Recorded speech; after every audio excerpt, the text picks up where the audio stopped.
Hi hello నమస్తే welcome to my channel అగ్ని పరీక్ష సీజన్ 2లో ఈరోజు టాస్క్లు మాత్రం చాలా ఇంట్రెస్టింగ్గా సాగాయండి. ఇక ఫస్ట్ టాస్క్ వచ్చేసి శాలిని గారు ఆడింది. ఆ యొక్క ట్రాష్ అంతటిని తల మీద వేసుకొని ఆ యొక్క స్మెల్ని భరిస్తూ అలా ఉండడం అది సామాన్యమైన విషయం అయితే కాదు.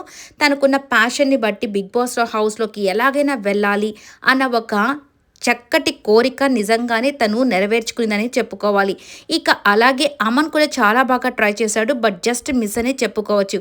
నిజంగా టాస్క్ చాలా బాగుండింది. ఇక నెక్స్ట్ వచ్చేసరికి మనకు కృష్ణ టాస్క్ వచ్చేసరికి ఆ యొక్క టాటూ వేసుకోవడం. టాటూ వేసుకునే దానికి కూడా ఇంతమంది ఇలా రావడం అనేది నిజంగా అమేజింగ్గా అనిపించింది. నా బతుకు అనేది టాటూ వేపించుకోవడం అంత సామాన్యమైన విషయం కాదండి. లైఫ్ లాంగ్ అది అట్లాగే ఉంటుంది కదా. ఇక తను మాత్రం చాలా ధైర్యంగా వేపించుకున్నాడు. సీట్ని సంపాదించుకున్నాడు. కంటెస్టెంట్ లిస్ట్లోకి అయితే వెళ్ళిపోయాడు. ఇక సృష్టి కూడా ఎక్స్ బాయ్ ఫ్రెండ్కి ఫోన్ చేసి మాట్లాడడం అంత సామాన్యమైన విషయం కాదండి. తను డేర్ చేసింది కాబట్టి తను కూడా కంటెస్టెంట్స్ అయితే అయిపోయింది. ఈ వీడియో నచ్చితే లైక్ చేయండి, షేర్ చేయండి, కమెంట్ చేయండి, సబ్స్క్రైబ్ చేసుకోవడం మర్చిపోకండి.